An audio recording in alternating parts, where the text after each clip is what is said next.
Hello, aloha, I'm Tupi Cabrera with Longboardarian. In this video, we're interviewing Carla Rowland Zamora. She's one interesting surfer. She's been surfing Malibu since the early 90s. Her dad being one of the original Malibu surfers. Not only just a surfer, he stayed with longboarding from the 60s to the 70s, 80s, 90s, till today. So anyways, Carla is one of the most elite longboarders of the Malibu longboard lineup. She's a great coach and surf instructor.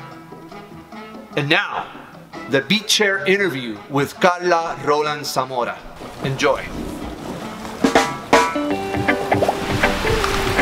Absolutely, I was 7 years old. My family actually used to camp at San Alejo State Beach down near Cardiff. We would go every October and every April.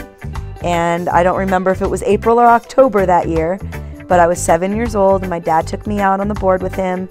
And I remember being way far out there. We started to ride the wave together, and whether he fell off or jumped off, I don't know, but I was riding the wave all by myself on his big longboard, and I remember turning around and seeing him way back there waving at me, and I was like, well, this is surfing.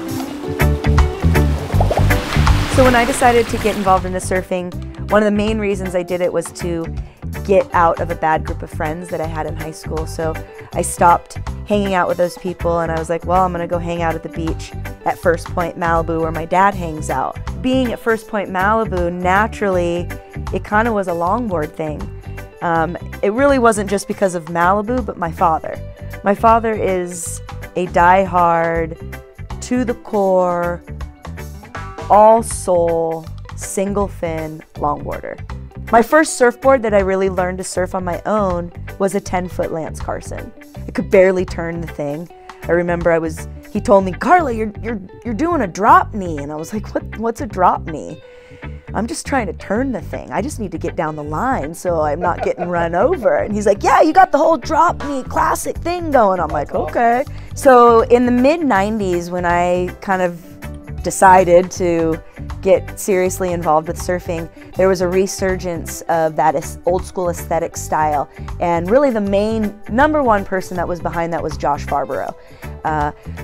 Those of us that were a bit younger, you know, were striving to be accepted and to be noticed, and we really hooked on to what he was offering, if that's kind of the term to be used. You know, he was kind of bringing back the antics that Mickey Dora was known for in those times of the early 60s and the beach blanket bingo theme kind of era, where there was hijinks and chaos, and it was Malibu. It's always Malibu, but you know, it had a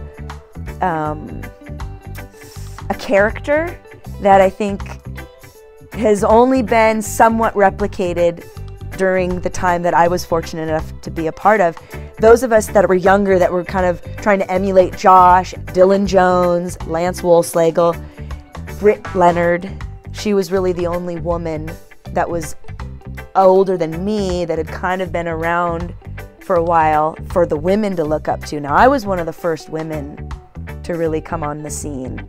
And for a while, it was kind of the only. There was Britt, there was some shortboard girls, but women were, it's almost taboo, right? Yeah, you know? This is before the Blue Crush phenomenon, correct? Yes, this is before Blue Crush. Before women surfing was such a cool thing.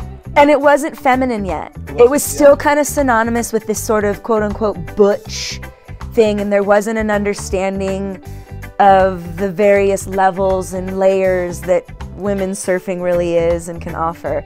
And I think it was a unique time to be a part of. I mean, Corey Schumacher was my, you know, gal that I wanted, whether it was, you know, the one to beat or the one to emulate or the one to just kind of like look up and after, you know. We're similar in ages, but she had a history already. So What was her first name? Corey Schumacher. Corey. I wanted to say Corey, but... Corey Schumacher, in my opinion, not only doesn't get enough notoriety or credit, but She's just a phenomenal person who does positive, proactive things for our world and our community, which is so beyond what so many surfers do. Okay. You know, I think a lot of surfers are a little narrowly focused, so yeah. Prior to that old school resurgence of the mid-1990s that I was fortunate to be a part of, you had kind of this shortboard on a longboard thing going on. You were riding more. The Stewarts were really popular at Malibu. That was like the go-to board. Stewart had a shop nearby. That was the popular board. It was more 2+1, more tail surfing, you know, not as much emphasis put on style and slowing things down as it was as kind of powering through, you know, some of those people that, and they're fabulous surfers. I don't discount anything that they do, but the Colin McPhillips, Josh Baxter's, Joey Hawkins, those were the guys of that era.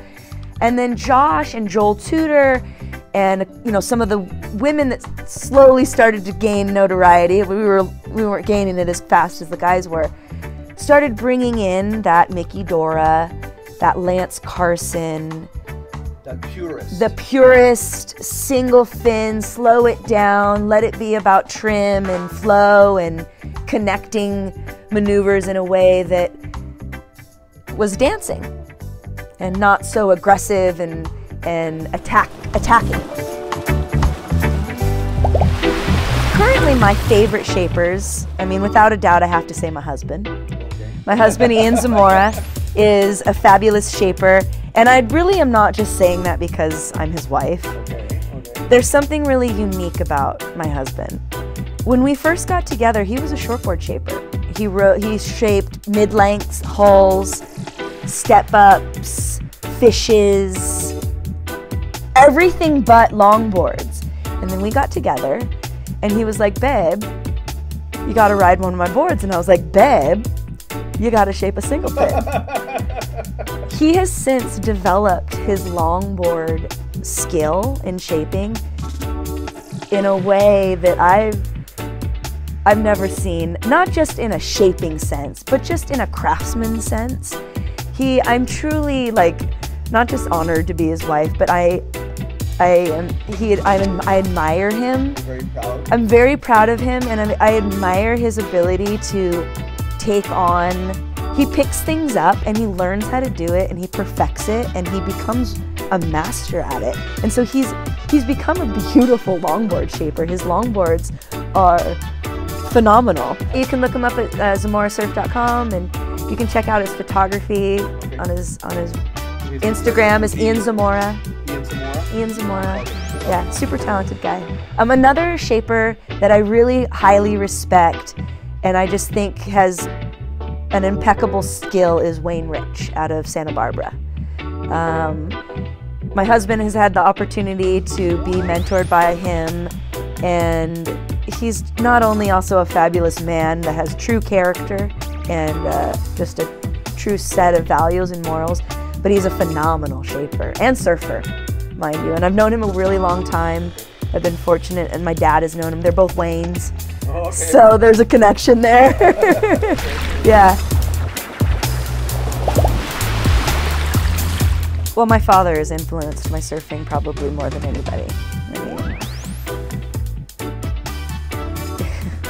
I was fortunate enough to be able to witness my father in his prime. My dad can't surf the way he used to. He's back, he's older, he can't do it. But my dad was one of the best nose riders at the Boo. I don't care what anyone says. And I'm not saying that because of my dad, I know this for a fact. That guy could hang 10 like nobody's business. And then he could lay it on rail and put his fin, get his fin out of the water and cut it back just as hard. So I've always had that desire to kind of like lay all of myself into my surfing. I like a big board because I want to crank it, you know. I don't want to pussyfoot around, for lack of a better phrase, you know. Outside of my father, because I think that's an obvious selection. The boys, Dylan Jones was probably the #1 influence because he was the like only goofy foot that was really pushing the envelope during that time. He can surf big waves like nobody's business. And then again, with that goofy foot, there weren't a lot of goofy foots for me to try to emulate. So while I had like Josh Farbro, who we were all being influenced by, because he kind of dictated everything, and everything, how we were treated, how I was treated. But that all, that's just how it was. But Dylan was somebody that he was a really great person. He influenced me in a positive way, always encouraged me to kind of be a strong athlete and, not take shit from the guys. And same with Lance Wolfslegel. They were probably my two big bros that kind of were not necessarily sweet and nice. Lance railed on me once when I let go of my board because I had a leash on, and he was like, "Don't you ever let go of your board. I don't care if you're strapped on with that stupid coot cord. You never let go of your board." And it was like, okay, never. And I never did it again.